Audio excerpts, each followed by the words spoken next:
Cordial saludo para todas y todos. Es un gusto acompañarlos hoy y saludarlos en nombre de la organización sindical, el Sindicato de Empleados Públicos del SENA, Sindesena.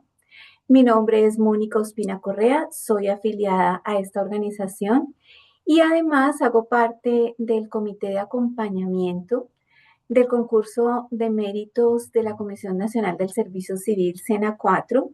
Es un equipo de acompañamiento que organizó la Junta Nacional para poder eh, brindar a ustedes una serie de ayudas en la capacitación y la preparación para la presentación de las pruebas de este concurso de méritos, pero que también muchos de los temas que vamos a tratar aquí nos van a servir para presentación de pruebas de otros concursos de méritos para el Estado. En esta ocasión vamos a estar tratando los temas relacionados con la Ley 80 del 1993 y con la Ley 1150 del 2007. Para esto, entonces vamos a ayudarnos con una presentación que tengo preparada aquí para ustedes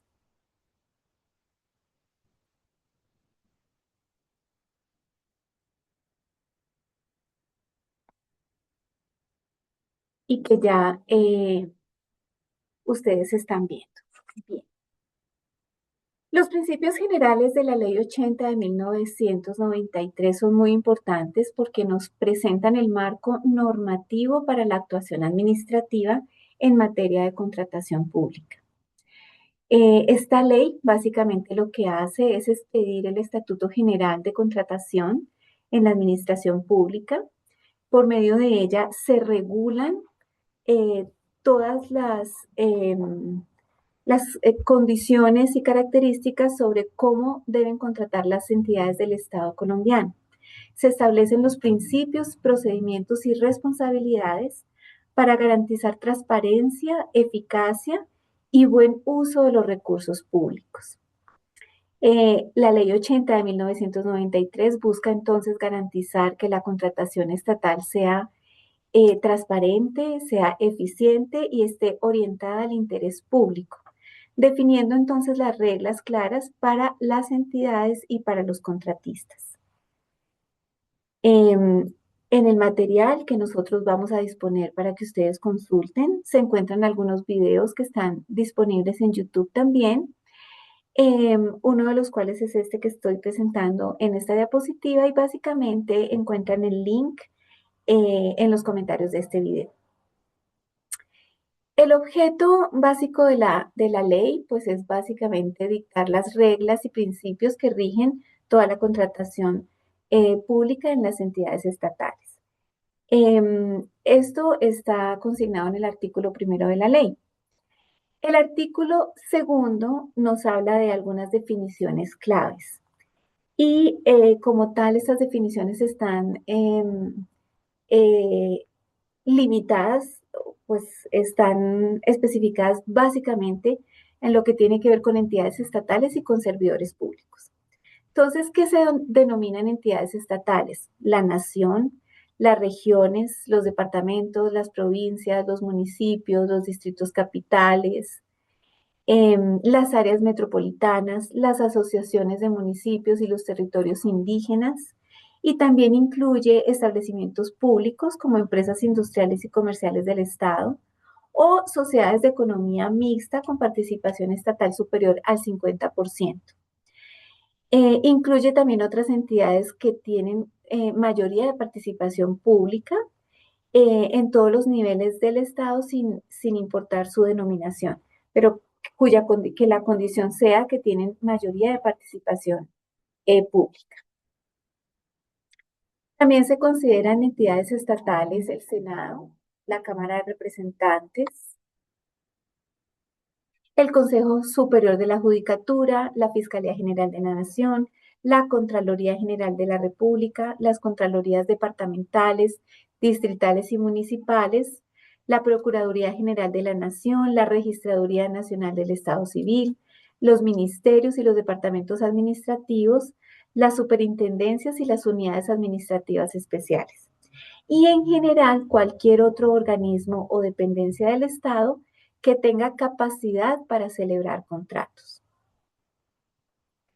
Por otro lado, entonces también dentro de las definiciones clave están los servidores públicos.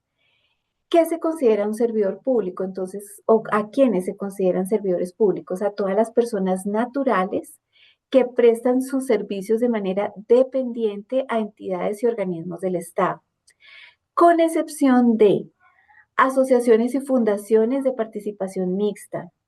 En este caso, o para las asociaciones y fundaciones de participación mixta, se consideran funcionarios públicos únicamente sus representantes legales, los funcionarios que están en el nivel directivo, asesor o ejecutivo, o quienes también delegan o tienen delegada la función de celebración de contratos en dichas asociaciones o fundaciones de participación mixta.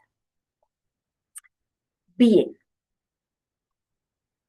se consideran también servidores públicos los miembros de todas las corporaciones públicas, o sea, los concejales, los diputados, los congresistas, ya sean senadores o representantes a la Cámara, cuando tienen la capacidad de celebrar contratos en representación del Estado.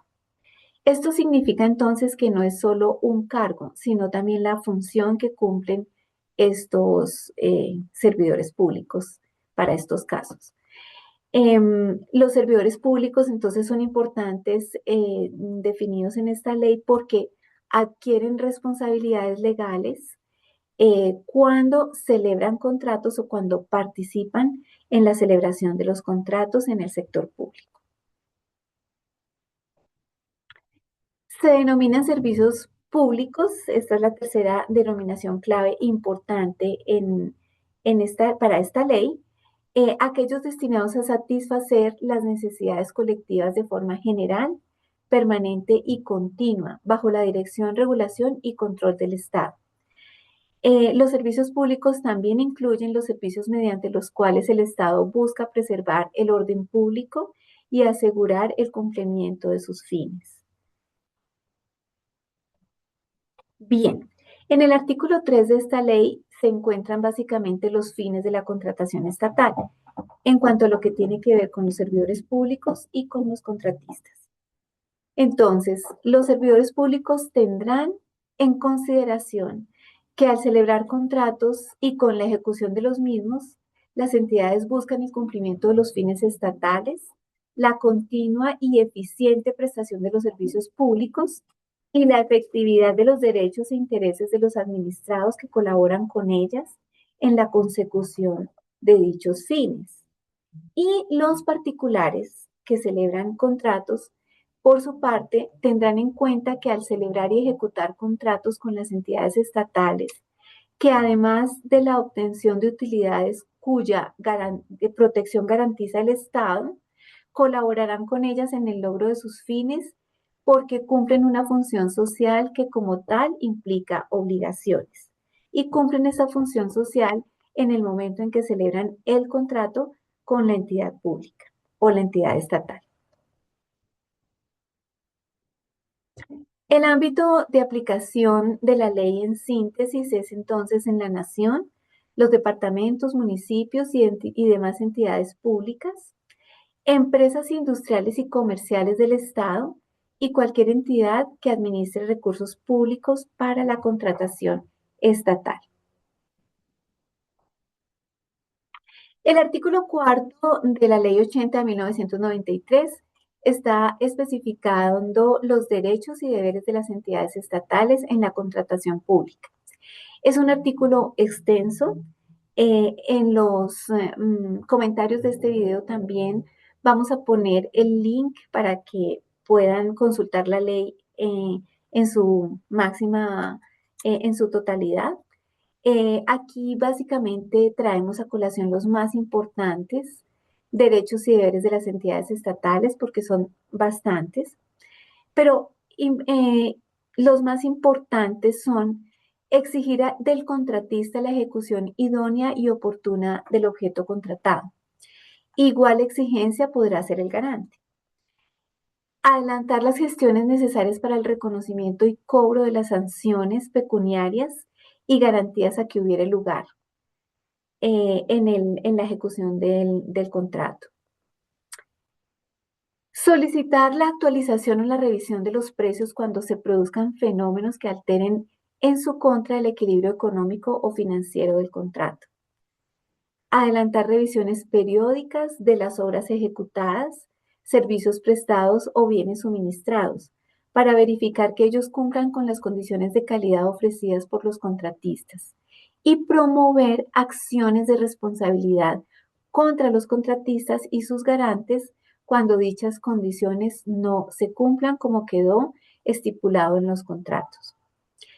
Y otra también muy importante es exigir que la calidad de los bienes y servicios adquiridos por las entidades estatales por medio de la ejecución de estos contratos se ajuste a los requisitos mínimos previstos en las normas técnicas obligatorias, sin perjuicio de la facultad de exigir que tales bienes o servicios cumplan con las normas técnicas colombianas o, en su defecto, con normas internacionales elaboradas por organismos reconocidos a nivel mundial o con normas extranjeras aceptadas en los acuerdos internacionales suscritos por Colombia.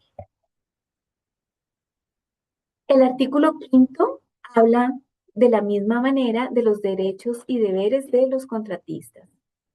Igual que en el artículo 4, este artículo es extenso y aquí traemos a colación los más importantes o principales derechos y deberes de los contratistas, pero hacemos un llamado a la revisión completa de la ley porque es importante hacer una lectura completa de la misma para poder tener el panorama de toda la ley y sobre todo estos artículos cuarto, quinto, que son extensos en cuanto a los derechos y deberes, tanto de las entidades públicas como de los contratistas.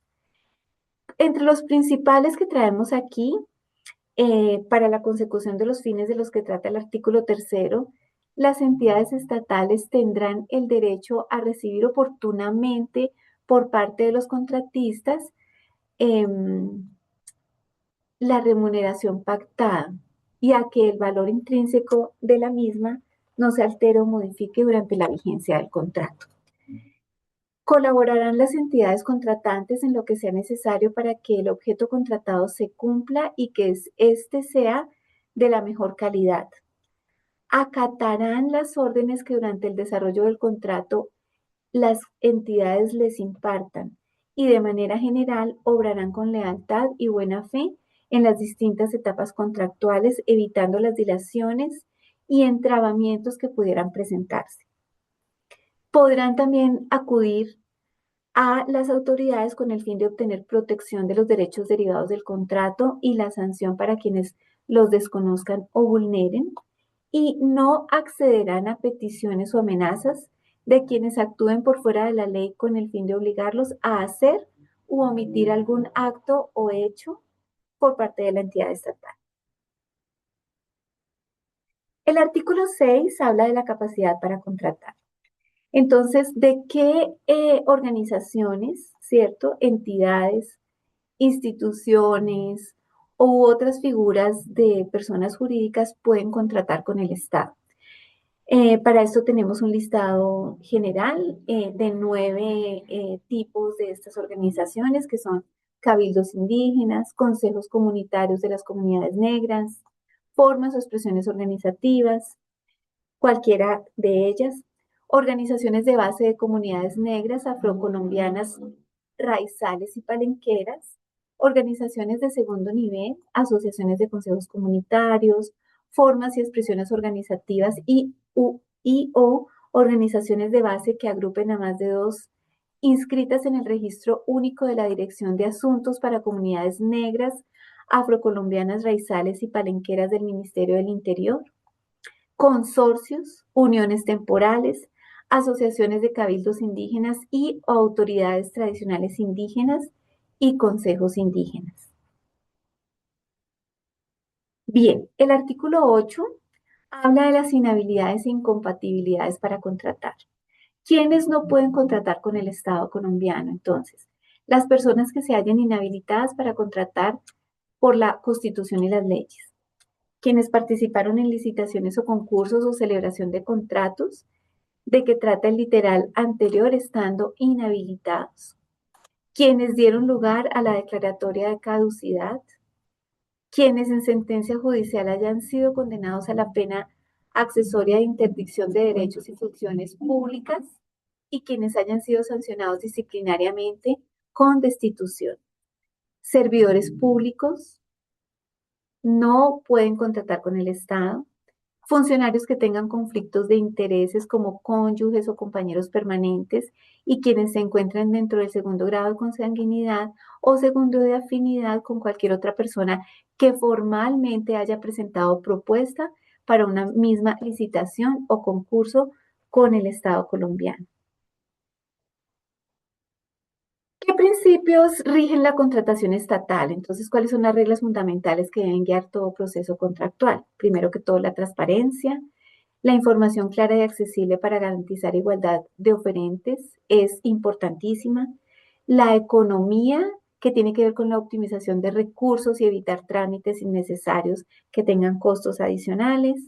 La responsabilidad, ya que actuar con diligencia y responder por decisiones e incumplimientos es fundamental para la contratación pública. La selección objetiva, que tiene que ver con elegir la oferta más favorable sin sesgos en esa elección o selección. Y la planeación, ya que los contratos deben basarse en estudios previos adecuados para cada contrato en particular. ¿Qué modales de selección establece la Ley 80? Entonces, incluye tres. Licitación pública, que es la regla general para contratar. La contratación directa, esto en casos excepcionales, por ejemplo, en algunos casos de urgencias, emergencias declaradas mediante leyes o decretos, convenios interadministrativos o algunas leyes que permiten esa contratación directa, por ejemplo, la Ley de Ciencia y Tecnología, la Ley 344. Y en la otra modalidad de selección es el concurso, que es especialmente, digamos, acorde para consultorías como diseños, estudios, interventorías, entre otras. Estas modalidades de selección fueron modificadas con la Ley 1150 del 2007, ya lo veremos más adelante. Que esta ley, por medio de esta ley se introducen medidas para la eficiencia y transparencia que se habían visto como se habían encontrado algunos vacíos a partir de la implementación de la Ley 80 del 93 en estos años que la rigen hasta más o menos el 2005 o 6 que se propone la Ley 1150. Y se dictan otras disposiciones generales sobre la contratación de recursos públicos, actualizando el articulado de la Ley 80 de 1993. La Ley 1150 del 2007 no reemplaza la Ley 80 del 93, sino que la modifica, la ajusta, la complementa, adiciona algunos articulados con el objetivo principal de hacer más eficiente, transparente y objetiva la contratación estatal en Colombia. ¿Cuáles son las modificaciones que introduce la Ley 1150 del 2007 frente a la Ley 80 de 1993? Entonces, primero que todo, frente a los criterios de selección, porque entonces hace un énfasis en la objetividad. La Ley 80 permitía mayor discrecionalidad en la evaluación de las propuestas, mezclaba factores técnicos, financieros y otros factores un poco subjetivos, mientras que la Ley 1150 del 2007 introduce el principio de selección objetiva reforzada. Entonces, separa claramente los requisitos habilitantes y los factores de evaluación.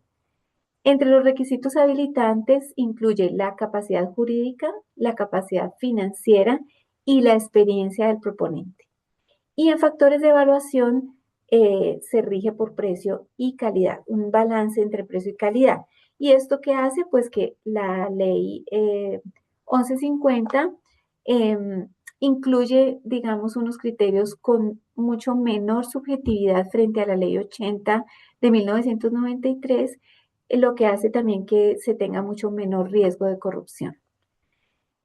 El segundo cambio importante que introduce la Ley 1150 del 2007 son las modalidades de selección que son más claras.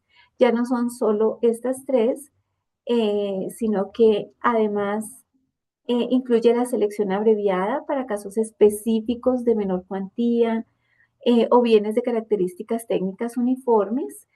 Continúa pues la licitación pública como regla general.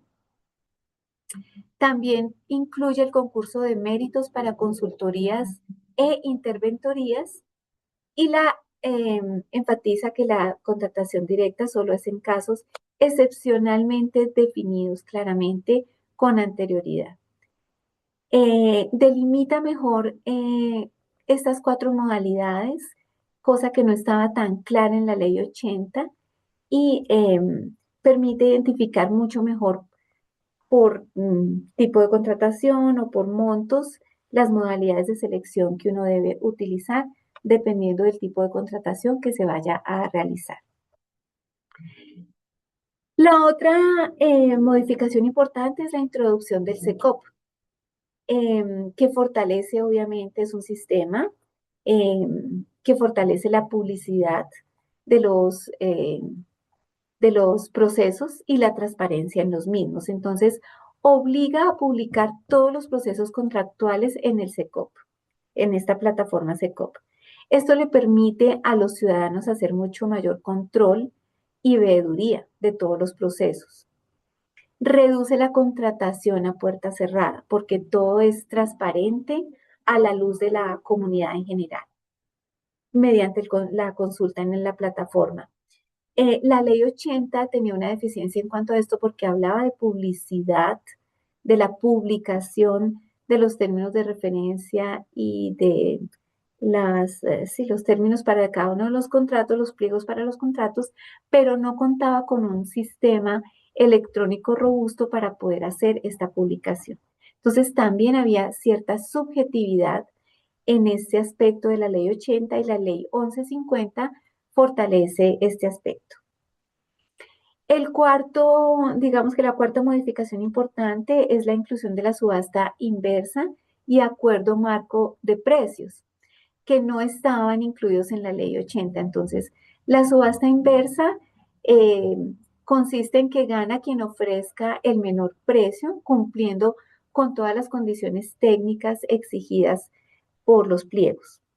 Y el acuerdo marco de precios básicamente lo que permite es hacer unas compras estandarizadas a través de Colombia Compra Eficiente, mejorando o lo que se busca es mejorar la eficiencia del gasto público. Otra de las modificaciones introducidas por la Ley 1150 del 2007 es la contratación de mínima cuantía. Es una figura que se introduce con esta ley y que hace que los contratos que no superen un monto pueden hacerse bajo esta modalidad de manera mucho más ágil, con menos trámites y manteniendo todos los principios de transparencia, tanto de la Ley 80 como de la Ley 1150 del 2007. En la Ley 80 no existía esta categoría específica. La sexta modificación que incluye o que introduce la Ley 1150 es todo lo que tiene que ver con los riesgos previsibles y asignación de riesgos. Porque la ley 1150 obliga a identificar los riesgos previsibles para cada contrato, a hacerles darles una cualificación dependiendo cada uno digamos, de la gravedad de estos riesgos o de la característica de cada uno de estos riesgos, se asignan desde los pliegos y con esto se pueden evitar muchísimos desequilibrios contractuales posteriores para la entidad contratante.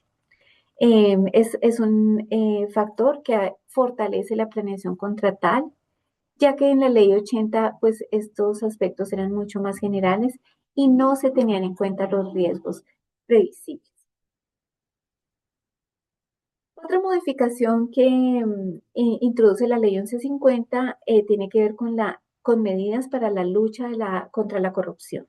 Entonces se introducen los pliegos tipos, una menor discrecionalidad del funcionario en el manejo de la contratación y un mayor control y trazabilidad del proceso, todo también asociado a la plataforma SECOP. Recordemos también entonces que la ley 80 sigue vigente, ambas leyes están vigentes, no se reemplaza, no, la ley 1150 no reemplaza la ley 80 del 93 y no la deroga. La ley 80 de 1993 sigue siendo el Estatuto General de la Contratación Pública en Colombia, pero la ley 1150 del 2007 la complementa y la moderniza. Es importante tener en cuenta que todos los funcionarios públicos pueden responder en cuanto a responsabilidad contractual por acciones de dolo, por culpas graves o leves o por daños causados al Estado o a terceros. Esto obviamente incluye sanciones fiscales, disciplinarias y penales en el caso de que correspondan. Para finalizar o como síntesis podemos decir entonces que la Ley 80 de 1993 es la columna vertebral de la contratación estatal pública en Colombia y por ende la Ley 1150 del 2007 también hace parte de esta columna vertebral ya que complementa la actuación de la Ley 80 de 1993. Conocer este par de leyes es fundamental para que el funcionario pueda actuar con legalidad, transparencia y responsabilidad cuando se le sean asignadas funciones en el ámbito de la contratación pública. Conocer estas leyes no es opcional, es parte esencial del ejercicio correcto y legal de la función pública de todos los servidores públicos en el país. Muchísimas gracias por su atención. Con esto terminamos esta presentación.